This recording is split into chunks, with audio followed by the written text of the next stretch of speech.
And joining us now is retired U.S. Army Major General William Enyart. Always great to see you. You know, the scope of this project, this is going to be a huge factor when you're talking about covering the entire United States. What do you believe are the greatest challenges that lie ahead for this project? Well, thank you. What we have to keep in mind is that the Iron Dome over Israel is a little smaller than the state of New Jersey. And as your previous correspondent brought up, the United States is hundreds of times larger than the state of Israel. So to cover the entire United States would be an incredible technological feat, and it would be an incredibly expensive feat to do. While it might be possible to protect, say, Washington, D.C. and New York City and Chicago and L.A., to cover the entire United States is, quite frankly, virtually impossible to do.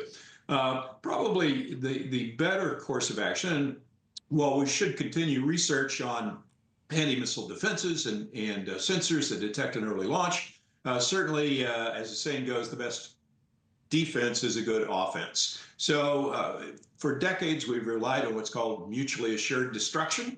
That is, if you attack us, we will attack you and we will destroy you. That will certainly continue for the foreseeable future.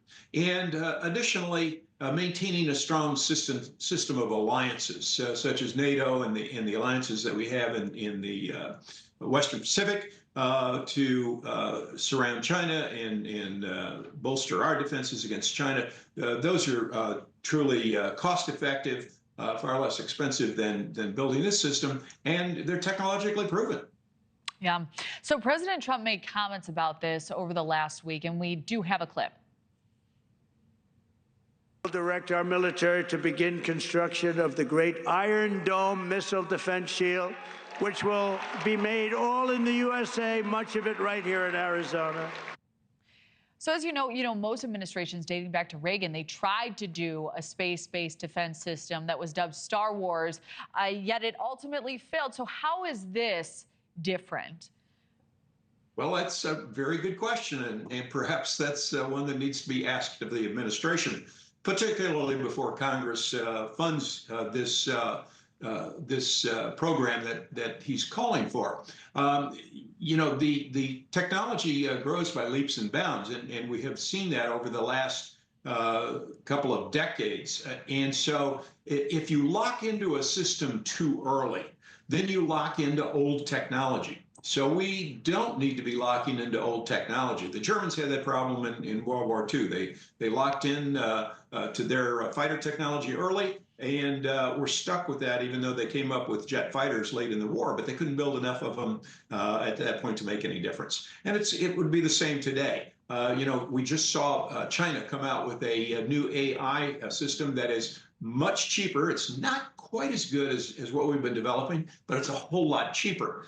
So when we're building these systems, unfortunately, our defense procurement all too often tries to put in a gold-plated kitchen sink when we don't need that. And a galvanized iron tub would do just fine. So, and I think Ukraine has done a terrific job of building small, lightweight, cheap drones that have been very effective. Now, we might have a $35,000 drone that'll do more than their $300 drone, but you can build a whole lot of those $300 drones. Right. So some of the goals of this dome is that it does, in fact, have the ability to track, intercept incoming missiles, as well as defeat them before launch. White House document outlined that the threat of the attack by ballistic cruise and hypersonic missiles remains a catastrophic threat facing the United States. Would you agree with that assessment? Well, clearly, the threat of an attack by a ballistic missile attack, whether it would be by near-peer rivals such as Russia or China, or a smaller but still devastating attack by a country such as North Korea or Iran, would clearly be very damaging in terms of loss of life and certainly be devastating to the United States. What we I think probably should focus on would be deterrence, and deterrence really is far more effective than trying to build a defensive system such as this at that point. Thanks for watching. Go to joinnn.com to find News Nation on your screen. And don't forget to click the red subscribe button below to get more of News Nation's fact-driven, unbiased coverage.